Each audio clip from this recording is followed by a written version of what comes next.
மகிழ்ச்சியானன்னு பேசிக்கிட்டே இருப்பாங்க எல்லாரும். எனக்கு ரொம்ப நெகிழ்ச்சியான தருணம். ஏன்னா இன்றைக்கு நான் நூல் எழுதியிருந்தாலும் கூட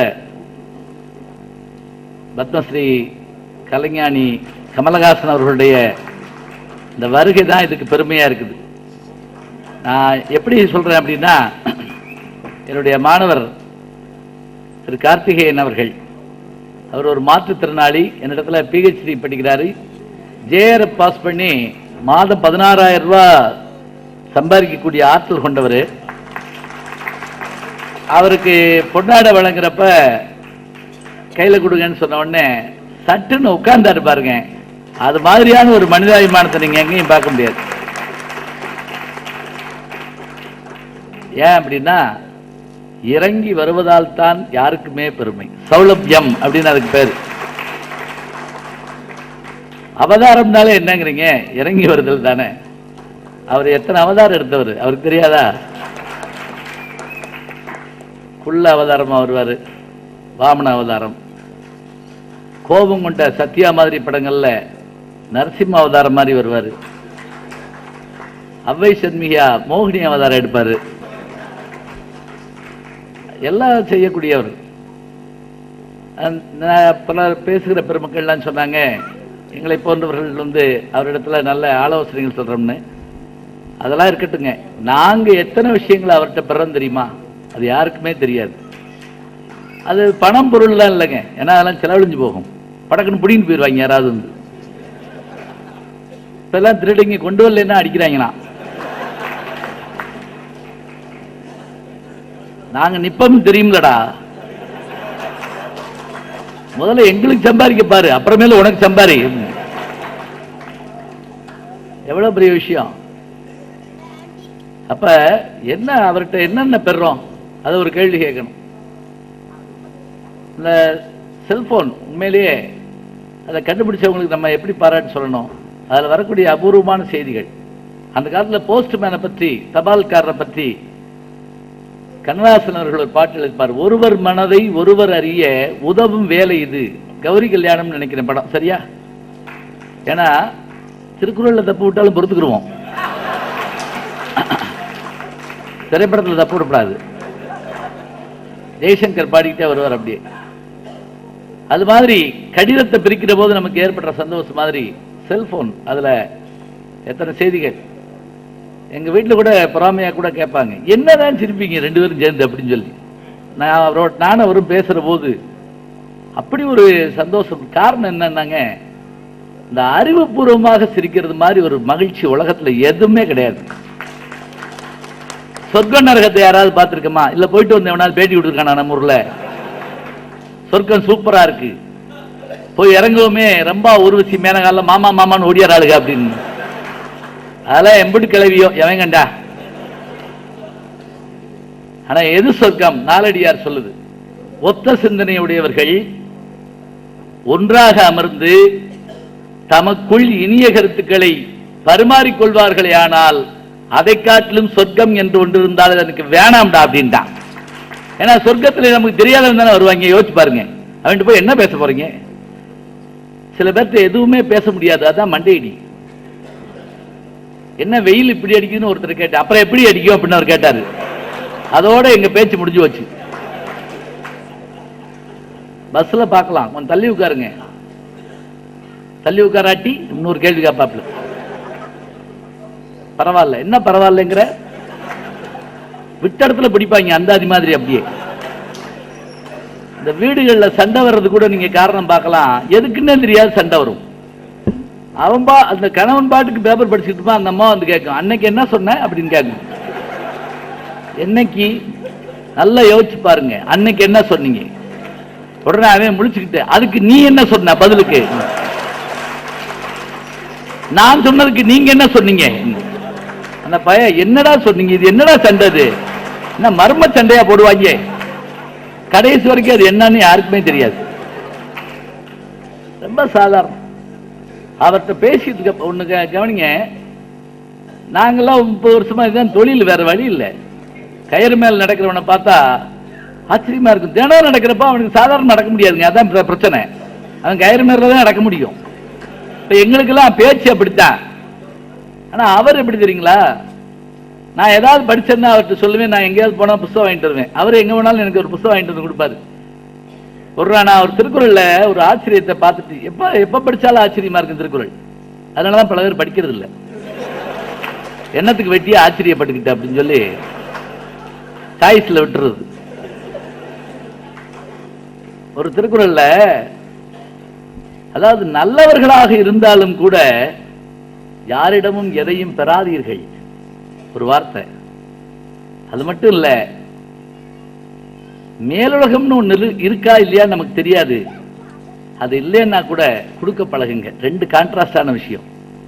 வாங்காதீங்க முத வரி, கொடுக்காம இருக்காதீங்க ரெண்டாவது வரி. குழப்பறாங்க அப்படி சொல்லக்கூடாது. அதான் நம்முடைய இது. ஈயனை இரத்தல் இழிந்தன்றுனா, ஈயன் என்பது அதனினும் இழிந்தன்றுனா. குடுன்னு கேட்கறது தப்புன்னா, கொடுக்க மாட்டேங்கிறது அதை காட்டில அசிங்கம்னா. நல்லார் எனினும் குழல் தீதே, மேலுலகம் இல்லனினும் ஈதலே நன்று. இது ஒரு திருக்குறள். இப்படி வகுப்புல யாராவது உட்கார்ந்து கேட்டிருக்காங்களா? எப்படி ஒரு வாய்ப்பு பாருங்க, எல்லா கதவையும் பூட்டி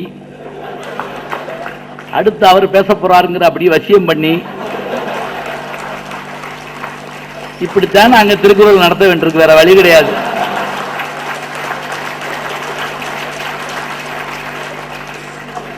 இந்த குறளை எதுக்கோ அவர்கிட்ட நான் பேசிக்கிட்டு இருக்கப்ப சொல்றேங்க, திருப்பி சொல்லுங்க அப்படின்னு. ஏகசந்த கிராதி தெரியுமா அவர் உங்களுக்கு? ஏகசந்த கிராதினா என்ன தெரியுமா? ஒரு தடவை ஒரு விஷயத்தை கேட்டுட்டா, ஏகம் வடமொழியில் ஒன்று, கிரகிக்கும் தன்மை கொண்டவர், அப்படியே திருப்பி சொல்லக்கூடிய ஆற்றல் அவருக்கு உண்டு. அது நான் தமிழ் வாத்தியார், நான் சொல்றேன் முடியும். அது இப்ப எனக்கு பயமா கூட இருக்கும் அவர்கிட்ட பேசுறப்ப. அப்படியே நினைவு ஆற்றல். நீங்க சேதுபதி மன்னருடைய அவையில் நடந்ததாக ஒரு செய்தி ஒன்று உண்டு. ஒரு புலவன் 6 மாசம் கஷ்டப்பட்டு 400 பாட்டு எழுதி கொண்டு வந்து, அச்சு வராத காலம், ஏட்டில் எழுதிட்டு வந்து மன்னர்கிட்ட வாட்சி காமிச்ச உடனே பரிசு கிடைக்கும் நம்பி வந்திருக்கான். அவர் நீ தான் எழுதுனியான்னு கேட்டாராம். மண்டபத்தில் எழுதி கொடுத்து அதையா நான் கொண்டு வந்து வாசிக்கிறேன் அப்படின்னு சொல்லிட்டு இருக்கான். எனக்கு சந்தேகமா இருக்குன்னு இருக்காரு அவரு. ஏன்னு கேட்டான் புலவன். இதை நான் எங்கேயோ கேட்ட மாதிரி இருக்குன்னாரு அவரு. எப்படின்னு கேட்டான். வலது பக்கம் உட்கார்ந்து இருந்த ஒரு புலவரை பார்த்து பாடு அப்படின்னாரு. அந்த புலவன் சொன்ன 400 பாட்டையும் இந்த புலவன் சொல்லிவிட்டாங்க. அதிர்ச்சின்னா அதிர்ச்சி அவனுக்கு. திருட்டு வீசிடி மாதிரி எப்படி திருடினான்னு தெரியல அப்படின்னு சந்தேகமா இருக்கா. ராஜா கேட்கிறாரு, இந்த பக்கம் திரும்பி நீ சொல்லு அப்படின்னாரு. இன்னொரு புலவனை பார்த்து அவனும் சொல்லிவிட்டான். வந்த புலவனுக்கு சந்தேகம், நம்ம எழுதல போட்டிருக்கு, எனக்கு பரிசும் வேண்டாம் ஒன்றும் வேண்டாம் அப்படின்னு கிளம்பியிருக்கான். கூப்பிட்டார், இங்க வா, உன் பாட்டுத்தான் ஒன்னதுதான். இவன் எப்படி, இந்த புலவர் எப்படி சொன்னார்னு கேட்கிறியா? இவர் ஏகசந்த கிராதி. ஒரு தடவை கேட்டா திருப்பி சொல்லக்கூடிய ஆள். இந்த ஆள் இருக்கானே துவிசந்த கிராதி. 2 தடவை கேட்டா சொல்லிவிடுவான். நீ ஒரு தடவை சொன்னா அவன் ஒரு தடவை சொன்னா அவன் ஒரு தடவை சொன்னா. ஏகசந்த கிராதி. எதுக்கு சொல்றேன்னா, நல்லாரனினும் குழல் தீதுங்கிற அந்த பாட்டை சொல்ல உடனே பாட்டை 2 பேரும் முகம் பார்த்து பேசுற, செல்லதான் இதை வச்சு பேசுறோம். அது கேட்கிறாரு, புறநானூர்ல வர்ற வரி இதுல வருது பாத்தீங்களா அப்படின்னாரு. என்னன்னு கேட்டா, தீதும் நன்றும் பிறர் தர வாராங்கிற வரிய முதல் வரியில நல்லாரெனினும் குழல் தீதுங்கிற வார்த்தையும் மேலுலகம் இல்லனினும் ஈதலே நன்று என்பதையும் நான் யோசிக்கல, கேட்ட அவர் யோசிச்சார்னா, இப்படிப்பட்ட ஒரு ஞானி, ஒரு அறிவு யாருக்கு ஆசை வராது, சந்தோஷம் வராது? நல்லா படிக்கிறவங்களை பார்த்தா அப்படி ஒரு சந்தோஷம் இருக்குங்க.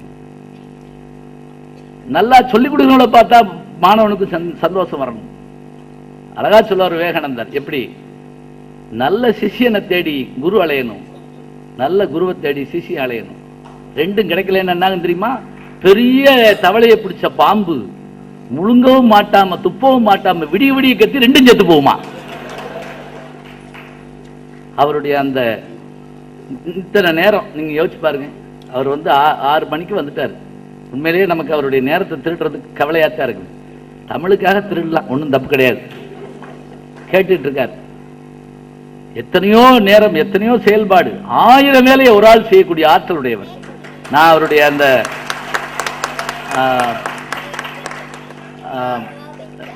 படப்பிடிப்புக்கு போய் பார்த்துருக்கேன், மிரண்டிருக்கேன். அப்படியே நம்ம ஆளுங்க சில பேர் தேதியை கிழிச்சிட்டு கை வலிக்குதுமாங்க, என்னன்னு தெரியல, தேதி கிழிச்சேன் கை ஒரு மாதிரியா பொண்ணே முடியும் நீ அப்படி சொல்லணும். அப்படியே என்ன தெரியுங்களா, மனம். பல்லுல கடிச்சு லாரி இழுக்கிறான்னா பல்லா பெருசு, மனசு பெருசுங்க. தலைமுடியில லாரியை பிடிச்சு இழுக்கிறான்னா தலைமுடியா பெருசு? இல்ல இல்ல, வலிமை மனதில் இருக்குது. ரொம்ப அற்புதமான மனிதர். அவர் வாழுகிற காலத்தில் நாம இருக்கோங்கிறதா நமக்கு பெரிய சந்தோஷம். அவருக்கு என்னுடைய முதல் நன்றியை நான் தெரிவிச்சுக்கிறேன். நிறைய என்னுடைய நூல்களுக்கு அவர் தான் முன்னுரை குடிப்பார். இதுல அவரை பத்தியே நான் எழுதியிருக்கிறதுனால அவருக்கு நான் போய் முன்னுரை கேட்கல. நிறைய வேலைகள் அவருக்கு இருக்குது, அடுத்தடுத்த வேலைகள். சொன்ன உடனே வந்து அவர்கள் வந்திருந்தார்கள், அவர்களுக்கு என்னுடைய நன்றியை தெரிவித்துக் கொள்கிறேன். அதுபோல இந்த நிகழ்வுக்கு இங்கே வரவேற்பு சொன்ன என்னுடைய மகள் அர்ச்சனா அவர்கள், அவங்களுக்கு நன்றி சொல்லணுமான்னு கேட்கலாம். கல்யாணம் ஆகி போயிட்டாங்கல்ல, நன்றி சொல்லணும். இல்லாட்டி அவங்க வீட்டுக்காருக்கு வச்சுக்கிற மாட்டாரா? திரு கார்த்திகேயன் அவர்கள் என்னுடைய மருமகன், அவர்களுக்கும் அர்ச்சனா அவர்களுக்கும் அவங்க பையன் லோகவர்மன் அவர்களுக்கும் என்ன அவங்க கூட சொன்னாங்க, பேரனை குறிப்பிடுறாரு அப்படிங்கிறத பாண்டியராஜன் சார் சொன்னார். அது என்னன்னாங்க, அது ஒரு வரலாற்று பதிவாக இருக்கணும். என்னுடைய முதல் புத்தகம் பார்த்தீங்கன்னா அர்ச்சனாவும் என் பையன் குருவும் சின்ன பையனாக இருந்து அந்த புத்தகத்தை அவங்க எழுத்ததை நான் எழுதியிருப்பேன். இப்போ பேரன் இருக்கிறத நான் எழுதுறேன்னா நான் வளர்வதை போல என் எழுத்துக்கு யார் யார் துணை நிற்கிறார்கள் என்று நான் சொல்லணும். கம்பன் சடையப்பவள சொல்லலைன்னா நமக்கு தெரியாதுங்க. ராஜாவை பாடலையாவே அது பதிவு பண்ணணும் ஒவ்வொரு இடத்துலையும். இந்த பதிவு கட்டாயம் வேணும். அதே போல தலைமையேற்று பெருமை சேர்த்த ஐயா மாலன் அவர்கள், ஆயுதம் செய்வோம் நல்ல காகிதம் செய்வோம்னு சொன்னா நல்ல காகிதம் எதுன்னு முதல்ல சொன்னால் யார் தெரியுங்களா? மாலன் தாங்க. அது பத்திரிகை அப்படின்னாரு. நல்ல காகிதம்னா பிரிண்டிங் மேட்டர் நினைக்கப்படாது. அது சில பேர் நோட் அடிச்சு விடுவாங்க அவங்க வாட்டுக்கு நல்ல காகிதம்னா. இல்ல, பாரதியினுடைய வார்த்தைக்கு புது அர்த்தம் சொன்னவர். அவருடைய திசைகள் பத்திரிகை வந்தபோது கவரப்பட்டவன் நான் கையெழுத்து பத்திரிகை நடத்திட்டு தெரியுமே, எனக்கு கடிதம் எழுதி இருந்தார், நீங்க ஏன் எழுத்துத்துறைக்கு வரக்கூடாது? அது அந்த அந்த ஒரு எப்பவுமே என்னன்னா அந்த எழுதுறவங்களுக்கு அந்த கிறுக்கு உண்டு, எப்ப பார்த்தாலும் எழுதிக்கிட்டே இருப்போம். அவர்கள் இன்றைக்கு தலைமை ஏற்க வந்தது எவ்வளவு பெருமை எனக்கெல்லாம். அவருடைய நாம் பல மேடைகளில் பல விஷயம் சொல்ற போது இந்த வார்த்தை மாலன் எழுதியிருக்காரு நான் சொல்லுவேன். அது ஒரு ஒரு சான்றாண்மை முக்கியமா ஞாபகம். தானே மல்லாக்கப்படுத்தி யோசிச்ச மாதிரி சொல்லக்கூடாது எப்பவுமே. இது இன்னாருது. ஐயா சொன்னாங்க, முதுபெரும் எழுத்தாளர் ஐயா பாக்கியராம் சாமி அவர்கள் பேசுற போது சொன்னாங்க, திருக்குறளை சொல்லி அந்த இருட்டறையில் ஏதில் பிணந்தல் ஏற்று சாதாரண குரல் இல்லைங்க. அதை நான் ஏன் எடுத்து எழுதுனேங்கிறது நீங்க புத்தகம் பார்த்தா தான் தெரியும். அதாவது சிலரோடு கொள்ளுகிற தொடர்பு எப்படிப்பட்டதாக இருக்கும் அப்படிங்கிறதுக்கு 2000 வருஷத்துக்கு முதல்ல ஒருத்தன் எப்படி எழுத முடியுங்கிறத அந்த குரல்ல சொல்லியிருக்கிறார். இன்னொன்னு ஆந்த்ரோபாலஜி படி அது மனித வரலாற்றில் பதிவு செய்யப்பட்டிருக்காங்கிறது சொல்லப்படல. பெரிய சண்டை நடந்திருக்கு அந்த திருக்குறள் வந்தபோது. அந்த திருக்குறளை உரை எழுதின ஒருத்தர் மாதவையர்னு எழுதுறாரு. அப்படி எழுதக்கூடாதுன்னு ஒரு 10 பேர் கங்கணம் கட்டிக்கிட்டு சண்டை போடுறாங்க. அதுல ஒருத்தர் நான் ஆராய்ச்சி பண்ண சோழவந்தான் ஒரு அரசன் மகனார். அவர் யாருன்னா வஉசிக்கு இலக்கணம் கற்பித்தவர், பண்டிதமணி கதிரேசன் செட்டியாருக்கு தொல்காப்பியம் சொல்லி கொடுத்தவர். எவ்வளவு நல்லா இருக்குங்கிறீங்க. ஐயா அவர்களுக்கு, மாலன் அவர்களுக்கு என்னுடைய நன்றி. அதே போல முதல் படி பெற்ற பெருமக்கள் ஐயா திருமிகு டாக்டர் பொன்ராஜ் அவர்கள் இன்னைக்கு ஒரு விமானத்தை தவற விட்டு அடுத்த விமானத்தில் வந்து சேர்றாரு. அதறி வர்றாரு. அவர் கூட கேட்டார், திரு கமல் அவர்களோட எனக்கு அவ்வளவா அறிமுகம் இல்லையே, தூரத்தில் பக்கத்தில் பார்த்ததோட சரியேன்னு. இங்க வாங்க அறிமுகம் பண்ணிக்கலாம். ஒரு நாள் பழகினும் ராமனோடு ஒரு நாள் பழகினாலும் போதுமா, அந்த ஜென்மம் முழுவதும் நினைவு வைத்திருப்பார்கள். அதுபோல அவரோட பழகலாம் வாங்க. நல்ல பேச்சாளர் பொன்ராஜ் அவர்கள். அவங்க ஊர் ரொம்ப சின்ன கிராமங்க. சொல்ல போனா அவர் சாதாரண ஆள் நினைக்காதீங்க. நாங்கெல்லாம் மாணவர்களுக்கு பாடம் எடுப்போம், அவர் மந்திரிகளுக்கு பாடம் எடுப்பாரு. ஞாபகம் வச்சுக்கோங்க. அது என்னன்னு நீங்க அப்புறமேல யோசிச்சு பாருங்க. நண்பர் பாண்டியராஜன் அவர்கள் எங்களுடைய குடும்ப நண்பர். எப்பவும் ஏதாவது செஞ்சுட்டே இருப்பார். எழுதுவார், பேசுவார், நடிப்பார். இன்னொன்னு எத்தனை படம் நடிச்சிருக்காருன்னே தெரியலங்க. எப்ப பார்த்தாலும் எல்லா சேனல்லையும் ஒரு படம் வந்துகிட்டே இருக்கு. அத்தனை படம். என் இனிய பொண்ணுலாவேன்னு ஒரு படமா, பாட்டு நினைச்சுக்கிட்டு இருந்த ரொம்ப நாள். அது அப்படி ஒரு படம் போட்டு முன்னாள் போட்டிருந்தாங்க. வீட்டில் சும்மா இல்லாம நடிச்சுக்கிட்டே இருந்திருக்காரு போட்டிருக்கு. அவங்க சகோதரி வாசியா அவங்களுக்கு நம்ம நன்றி சொல்லணும். என்ன காரணம்னா அப்படி உழைக்க அவங்க தூண்டி இருக்கிறாங்க. அதான் முக்கியமான ஒன்று. இன்னொன்னு, ஒரு குறும்படத்தில் பெரிய சாதனை பண்ணியிருக்கிறாங்க. அது அவர் வெற்றி பெறுற போது நாம் அதை பாராட்டுவோம். திரு பாண்டியராஜன் அவர்களுக்கு என்னுடைய நன்றியை தெரிவித்துக் கொள்கிறேன். எழுத இடம் கொடுத்தவர்கள் ராமசுப்பு அவர்கள், தினமலர். அதை நான் எழுதின போது அவங்க ரொம்ப அழகா சொன்ன மாதிரி, அது திருச்சி பதிப்பா வந்தப்ப எங்க போனாலும் எனக்கு வந்து விசிட்டிங் கார்டு தினமலர் கையில வச்சிருப்பாங்க. என்னை அறிமுகம் பண்றப்ப அதுல ஒரு 4 வரி வாட்சி காமிச்சு என்னை அறிமுகம் பண்ணுவாங்க. இதை காட்டு ஒருத்தனுக்கு வேற என்ன வேணும் சொல்லுங்க பாப்போம். அதுல என்னன்னா, அந்த கடலை வைக்கிறவரு அந்த ஒரு 2 ரூபாய்க்கு அந்த கடலை அதை என்கிட்ட கையில கொடுத்து வச்சுக்குங்கய்யா அப்படின்னா எவ்வளவு பெரிய பட்டம் அது, யோசிச்சு பாருங்க. அதை வச்சிருக்கிறத அப்படியே கொடுத்துருது. அதான் பெரிய விஷயம். மகிழ்ச்சியில அள்ளி கொடுக்கறதாங்க பெருசு. சில பேர் கொடுத்துட்டு வைவாங்க தெரியுமா. உன்னை யார் இங்கிட்டு வர சொன்னா, என் நம்பர் உனக்கு எப்படி கிடைச்சு, இனிமே நீ இந்த பக்கம் வரக்கூடாது.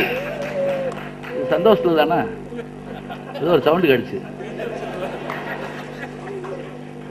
என்ன, ஒரு பணக்காரர் உட்கார்ந்து இருக்கப்ப அந்த பக்கமா போன ஒரு பிச்சைக்கார ஐயா சோறு கொடுங்கண்ணா இல்லைன்னு இருக்காரு. 1 ரூபா கொடுங்கண்ணா கிடையாதுன்னு இருக்காரு. ஒரு கிழிஞ்ச வெட்டி கொடுங்கண்ணா இல்லைன்னாரு. அப்ப வாங்க பிச்சை எடுப்போம் அப்படின்னு இருக்கான். நான் கேட்கிற எதுவுமே அவன்கிட்ட கிடையாது. நீ எதுக்கு இங்க உட்கார்ந்து கேச்சார் போட்டு கொடுக்கிற தன்மை. எல்லாருக்கும் என்னுடைய அன்பையும் வணக்கத்தையும் சொல்லி இந்த ஆதரவு தொடர வேண்டும் என்று எப்பவும் போல கேட்டு விடைபெறுகிறேன். நன்றி, வணக்கம்.